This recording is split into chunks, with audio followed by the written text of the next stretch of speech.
Alhamdulillah hari ini kita berkumpul di depan masjid tiada lain untuk mengagungkan nama Allah Subhanahu wa Ta'ala.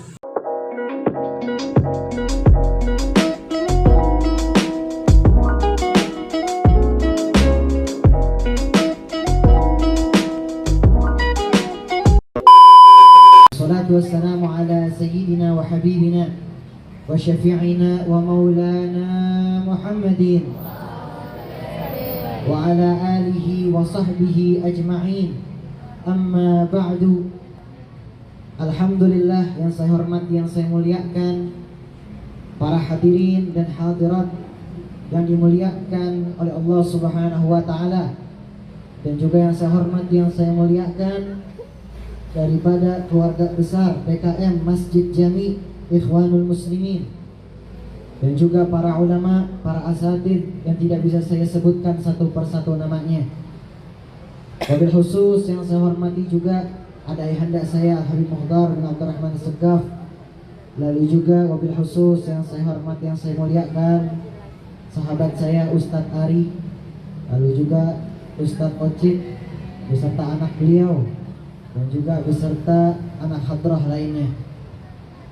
Semoga semuanya diberikan panjang umur, semuanya diberikan sehat walafiat, diberikan keberkahan oleh Allah Subhanahu wa Ta'ala. Amin amin ya rabbal. Alhamdulillah, segala puji bagi Allah Subhanahu wa Ta'ala yang telah memberikan kepada kita nikmat, di antaranya nikmat panjang umur, nikmat sehat walafiat, nikmat keberkahan. Di antara semua nikmat yang Allah berikan kepada kita terdapat satu nikmat, yaitu nikmat iman dan Islam, di mana dikatakan seseorang bisa merasakan daripada manisnya nikmat iman di saat ia ridha Allah Subhanahu wa Ta'ala sebagai Tuhannya.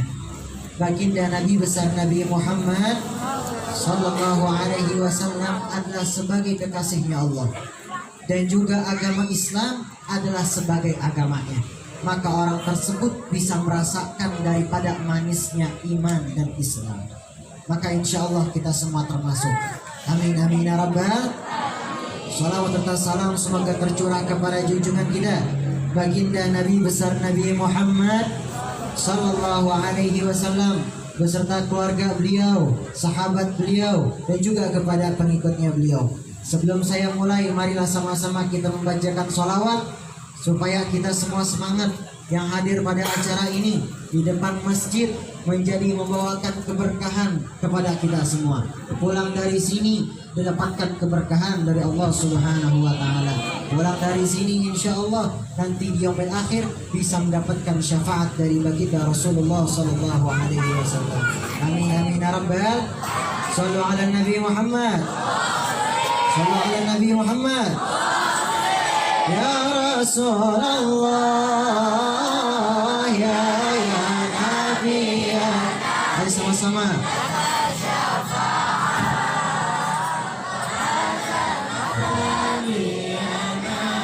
Ya Rasulullah, ya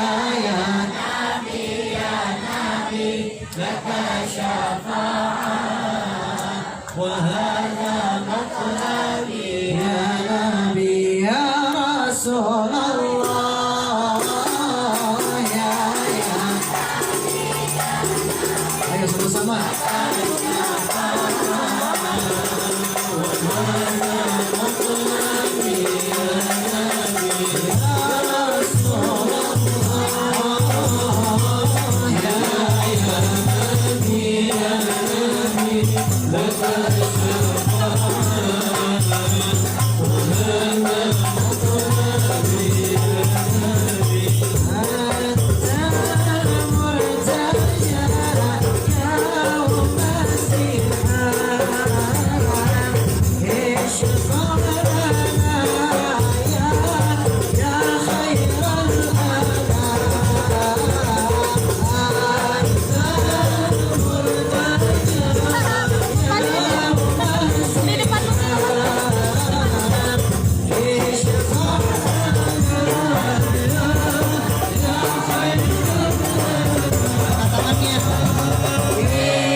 Muhammad.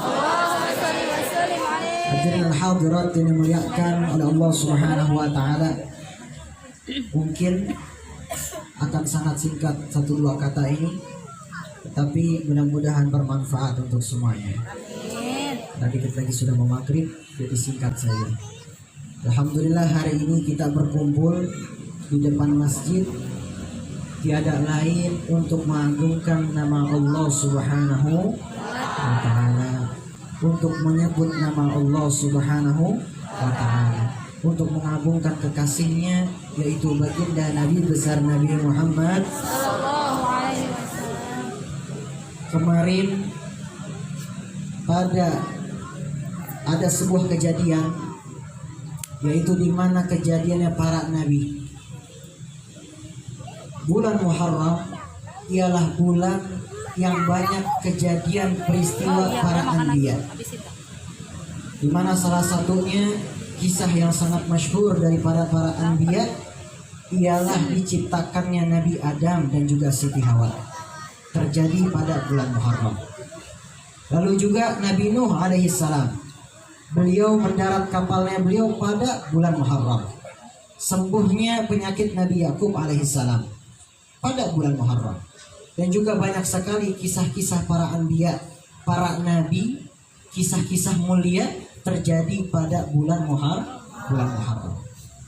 Makanya kemarin kita semua berkumpul di dalam masjid, ataupun ada di antara kita yang ngumpul di rumah bersama keluarga kita baca yang namanya doa akhir tahun dan juga doa awal tahun.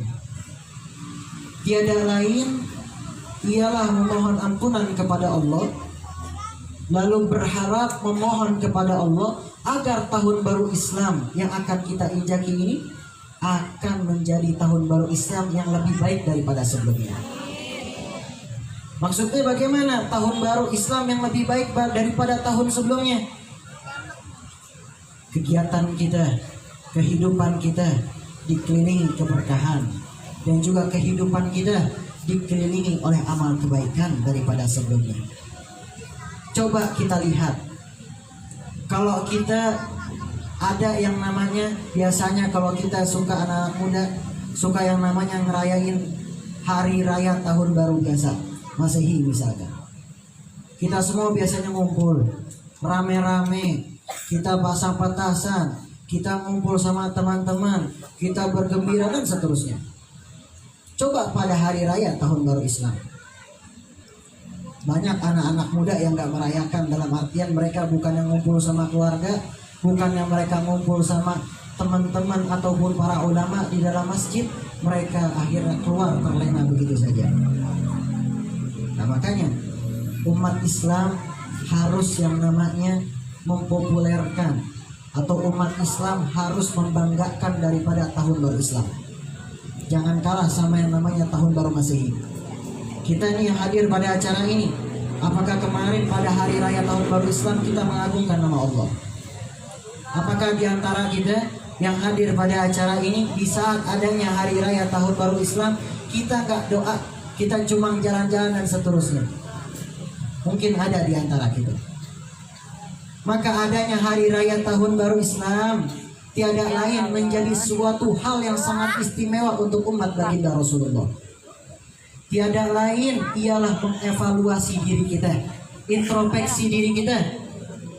Gak ada yang namanya manusia gak punya kesalahan. Kita yang hadir pada acara ini, saya, antum semua yang hadir pada acara ini punya yang namanya kesalahan, disengaja maupun tidak sengaja. Maka oleh karena itu adanya hari raya tahun baru Islam ialah mengintrospeksi diri kita. Sebagaimana Sayyidina Umar radhiyallahu an, Sayyidina Umar bin Khattab, beliau katakan hasibu anfusakum qabla an tuhasabu. Perbaikilah diri kalian, hisablah diri kalian, hisablah dirimu, introspeksi dirimu, introspeksilah dirimu sebelum kamu diintrospeksi nanti. Dalam artian kita yang namanya manusia punya yang namanya rasa tunduk takut kepada Allah. Introspeksi diri kita, kesalahan-kesalahan, dosa-dosa yang telah kita lakukan. Kalau kita hitung dosa kita udah banyak, apalagi sama orang tua kita. Orang tua kita, saudara kita, tetangga kita, banyak yang namanya dosa kesalahan. Makanya Sayyidina Umar katakan tadi, hasibu anfusakum qabla an tuhasabu. Kata Sayyidina Umar, introspeksi diri kalian sebelum kalian nanti diintrospeksi. Makanya adanya tahun baru Islam tiada lain kita mengevaluasi diri kita. Kalau sebelumnya kita masih melakukan amalan-amalan kebaikan sedikit, insya Allah tahun baru Islam yang akan datang menjadi tahun baru Islam di mana kita melakukan amalan-amalan kebaikan. Kita semangat melakukan hal-hal kebaikan. Kita semangat untuk duduk di dalam majelis. Kita semangat untuk duduk di dalam masjid. Kita semangat untuk duduk bersama ulama. Kita semangat untuk yang namanya ngaji. Kita semangat untuk yang namanya dekat dengan Allah Subhanahu wa Ta'ala. Jangan sampai kita keikut yang namanya zaman. Betapa banyak manusia di luar sana, zaman yang akhirnya orang manusia tersebut mengikuti zamannya, bukan zaman yang mengikuti dirinya. Ketika dunia menghampirinya, ia sambut dengan sangat luas.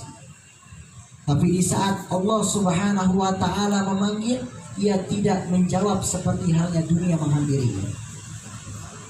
Padahal dikatakan oleh Nabi Muhammad sallallahu alaihi wasallam, qala Rasulullah sallallahu alaihi wasallam, hubbud dunya ra'su kulli min khati'at. Kata baginda Rasulullah sallallahu alaihi wasallam, cinta dunia ialah pangkal daripada seluruh yang namanya kesalahan. Kita cinta sama dunia, kata Nabi Muhammad, pangkal daripada seluruh yang namanya kesalahan. Khata', salah. Maka jangan sampai kita membuntuti yang namanya dunia, membuntuti namanya zaman. Mari sama-sama kita mengintrospeksi diri kita, agar dunia zaman tersebut yang akhirnya menghampiri kita, dan kita menjadi pribadi yang taat kepada Allah Subhanahu wa Ta'ala. Dan pada Muharram ini gak jauh ialah menjadi sebuah pesan bagi kita. Pesannya apa? Ana wa kafilul yatim kahataini fil jannah, hakadha, kata Nabi Muhammad. Kata Nabi Muhammad SAW, aku bersama anak-anak yatim. Ini pesan Muharram ya, yaitu tentang anak yatim. Kata beliau Nabi Muhammad SAW, aku bersama anak yatim kelak nanti di yaumil akhir, di hari kiamat seperti ini. Beliau mengisyaratkan kedua jarinya, yaitu telunjuk dan juga jari tengah. Lalu beliau memisahkannya sedikit, yang memiliki arti apa? Nabi Muhammad SAW dekat dengan anak yatim, bahkan sayang kepada anak yatim lebih daripada sayang kepada sahabat-sahabatnya. Pada saat itu ada suatu kisah teladan Nabi Muhammad SAW, akhlak baginda Nabi Muhammad SAW kepada anak yatim. Pada hari itu datang hari raya Id, datang hari raya kemenangan, di mana anak-anak pada saat itu di luar sana bermain bersama anak-anak lainnya. Mereka senang, memiliki pakaian yang baru, mereka dalam keadaan kenyang, mereka dalam keadaan gembira. Keluarlah Nabi Muhammad SAW dari rumahnya, dan pada saat itu melihat ada satu anak yang tidak ikut bermain dengan anak yang lainnya.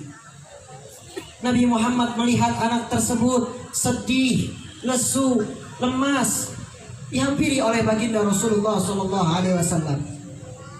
Dan anak ini tidak tahu bahwasanya di depannya ialah Nabi Muhammad SAW. Ketika itu juga Nabi Muhammad menyatakan, tanya kepada anak tersebut, wahai anak kecil, kenapa di saat hari raya Id ini, di saat hari raya kemenangan ini, di mana semua umat mereka senang, mereka bergembira, sedangkan engkau pada saat ini engkau lesu, engkau lemas, engkau sedih dan juga menangis? Dijawab oleh anak ini, wahai paman, bukankah engkau melihat aku sendiri pada saat ini? Aku dalam keadaan tidak kenyang, aku dalam keadaan lesu, tidak berpakaian, aku dalam keadaan sedih, karena ayahku telah mati dalam peperangan yang diikutinya oleh baginda Rasulullah SAW. Ibuku telah meninggalkanku, Kata anak tersebut, ibuku telah meninggalkanku bersama lelaki lain. Ia mengambil hartaku, ia mengambil pakaianku, ia mengambil segalanya dariku. Maka seperti hal yang Tuhan lihat pada saat ini. Hari ini aku sedih, tidak berpakaian, tidak memiliki harta apapun. Lalu apa yang dilakukan oleh baginda Rasulullah SAW? Apakah Rasulullah hanya meninggalkan anak tersebut?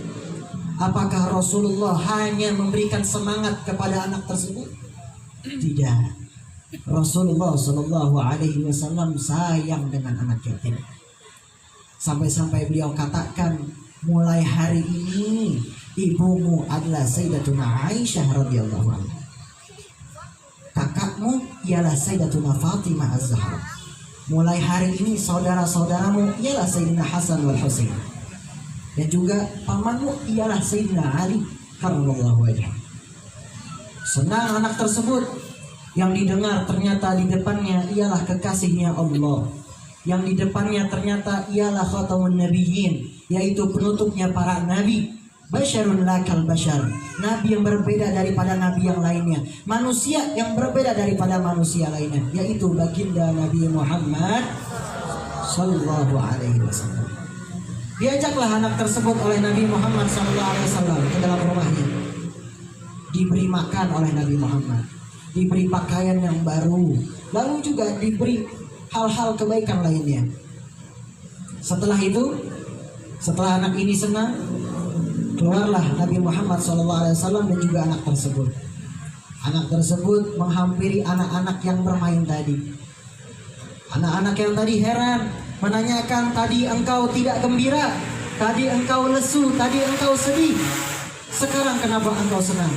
Kenapa sekarang engkau memakai pakaian yang baru? Dijawab oleh anak tersebut, mulai hari ini aku adalah anaknya baginda Rasulullah SAW. Sayyidina Hasan Husain adalah saudara-saudaraku. Sayyidatuna Fatimah Az-Zahra ialah saudariku. Dan juga Sayyidina Ali ialah pamanku. Dan juga Sayyidatuna Aisyah ialah ibundaku. Inilah kisah teladan akhlak baginda Rasulullah SAW. Dekat dengan anak yatim. Maka menjadi sebuah contoh bagi kita sebagai umatnya Rasulullah, sebagai umatnya Habibullah, sebagai umatnya Nurullah. Kita pada hari ini berkumpul, barangkali ada anak yatim di sini, elus kepala mereka, elus rambut mereka, cium kepala mereka, karena terdapat kebaikan-kebaikan di dalam kepala mereka, terdapat kebaikan-kebaikan di setiap rambut mereka. Karena merekalah yang dekat dengan Nabi Muhammad Sallallahu Alaihi Wasallam nanti di yaumil akhir, nanti di hari kiamat. Maka insya Allah dengan berkatnya anak yatim, kita berharap nanti di hari kiamat kita bisa bersama dengan Nabi Muhammad Sallallahu Alaihi Wasallam. Berkatnya anak yatim, semoga nanti di yaumil akhir kita bisa bersama dengan keluarga Nabi Muhammad Sallallahu Alaihi Wasallam. Amin amin ya rabbal. Masih semangat kagak nih? Pada lemes banget nih. Tadi aja pada teriak-teriak pas saya di sana. Sini aja, ada lemes. Mana ini? Sallu ala Nabi Muhammad. Hadirin hadirat dimuliakan oleh Allah Subhanahu wa taala. Oleh karena itu ini adalah sebuah menjadi hal evaluasi bagi kita sebagai umat Rasulullah sallallahu alaihi wasallam. Bangga kita jadi umat Rasulullah. Kita yang hadir pada acara ini harus bangga jadi umat Rasulullah. Ketika nanti di yaumil akhir, ketika ada satu pendosa nanya kepada para nabi, di antaranya Nabi Adam, wahai Abul Bashar, wahai ayahnya Pak umat manusia. Pendosa ini mengatakan, mintalah ampunan kepada Allah untuk kami. Tapi gak dikasih sama Nabi Adam. Nabi Adam hanya menjawab nafsi-nafsi, urusanku, urusanku, urusanmu, urusanmu. Ketika bertemu pendosa ini dengan Nabi Musa, sama jawabannya, nafsi-nafsi, urusanku, urusanku, urusanmu, urusanmu. Dosamu ya dosamu, tidak ada halnya denganku. Di saat bertemu dengan para nabi lain, dengan Nabi Ibrahim, dengan Nabi Isa, pendosa ini sama jawabannya, nafsi-nafsi. Tapi ada satu nabi pada saat itu menghampiri pendosa ini. Ialah nabi kita Nabi Muhammad sallallahu alaihi wasallam. Nabi Muhammad yang pada saat itu mengatakan langsung kepada kita, aku yang pertama kali akan memberikan syafaat kepada kalian. Aku analaha ada dalam satu riwayat. Aku yang akan memberikan syafaat kepada kalian. Ialah nabi kita Nabi Muhammad. Nabi kita Nabi Muhammad sallallahu alaihi wasallam. Makanya akhir zaman, di antara kita pernah nggak kita berpikir bagaimana Nabi Muhammad sallallahu alaihi wasallam? Bagaimana keadaan beliau yang selalu memikirkan umatnya? Kita hari ini senang, ketawa dan seterusnya. Nabi Muhammad sallallahu alaihi wasallam pada saat itu di zamannya beliau udah memikirkan umatnya. Pada saat sakaratul maut masih memikirkan umatnya, tidak memikirkan keluarganya, gak memikirkan sahabatnya, memikirkan umatnya. Kita yang pada hari ini pernah gak di dalam detik-detik kita selalu memikirkan Nabi Muhammad sallallahu alaihi wasallam? Jarang kita. Salawat aja jarang. Makanya perbanyak salawat, dengan begitu akan menambahkan kecintaan kita kepada Nabi kita Nabi Muhammad sallallahu alaihi wasallam, dan juga kita semua menjadi pribadi yang lebih baik lagi. Amin amin ya rabbal alamin. Ya Rasulullah, salamun alaik ya rafiq. Ini sama-sama. Ya Rasulullah, salamun alaik ya rafiq. Tangannya. Rabbi fanfa'na bi barakatihim wahdina al-husna بحرمتهم يا رسول الله سلام عليك يا رفيع الشان وأمتنا في طريقتهم ومعافاة من الفتن يا رسول الله سلام عليك يا رفيع الشان والدرج أنجيران بذي الحرم حرم الإحسان والحسن يا رسول الله سلام عليك يا رفيع الشان والدرج رب فانفعنا ببركتهم واهدنا الحسنى بحرمتهم يا رسول الله سلام عليك يا رفيع الشان والدرج وأمتنا في طريقتهم ومعافاة من الفتن يا رسول الله سلام عليك يا رفيع الشان والدرج. Hadirin dan hadirat yang dimuliakan oleh Allah Subhanahu wa taala, saya tidak bisa panjang lebar, tapi semoga acara ini menjadi acara yang membawakan keberkahan kepada kita. Kita lagi maghrib, insyaallah kita duduk di sini berzikir, membaca shalawat pada Nabi Muhammad sallallahu alaihi wasallam. Maka kita doakan juga anak-anak kita ini, penerus kita insyaallah jadi anak-anak yang soleh dan solehah. Semoga nanti mereka bisa berbakti kepada kedua orang tuanya. Semoga nanti mereka bisa memimpin masjid-masjid ini insyaallah, dan juga mereka bisa menjadi ulama-ulama, dan juga mereka jadi penerus kita insyaallah. Amin amin ya rabbal alamin. Semoga Allah Subhanahu wa taala berikan keberkahan di dalam langkah-langkah kita. Semoga Allah jadikan kita menjadi orang-orang yang min ahli khair, dan juga Allah jadikan kita orang-orang yang insyaallah dekat dengan Nabi Muhammad sallallahu alaihi wasallam, dekat dengan keluarga Nabi Muhammad sallallahu alaihi wasallam, dekat dengan para sahabatnya kelak, dekat dengan para ulama, dekat dengan orang-orang soleh, dekat dengan para aulia, dekat dengan orang-orang yang dekat dengan Allah Subhanahu wa taala. Dan juga semoga kita perkumpulan semacam ini kita akan dikumpulkan nanti di surganya Allah Subhanahu wa taala. Dan juga perkumpulan ini adalah sebaik-baiknya perkumpulan di mana orang-orangnya akan dimuliakan oleh Allah Subhanahu wa taala. Setelah acara ini, keimanan kita bertambah kepada Allah, dan juga keyakinan kita makin yakin kepada Allah. Dan juga kita yang hadir pada acara ini, semoga Allah Subhanahu wa taala jadikan kita semua orang-orang yang taat, orang yang taat dalam ibadah kepada Allah Subhanahu wa taala, dan amal ibadah kita diterima oleh Allah Subhanahu wa taala. Amin amin ya rabbal alamin. Alhamdulillah rabbil alamin. Wa al-fakir sampaikan kurang lebihnya al-fakir mohon maaf. Wabillahi taufiq wal hidayah wal afu minkum. Wassalamualaikum warahmatullahi taala wabarakatuh.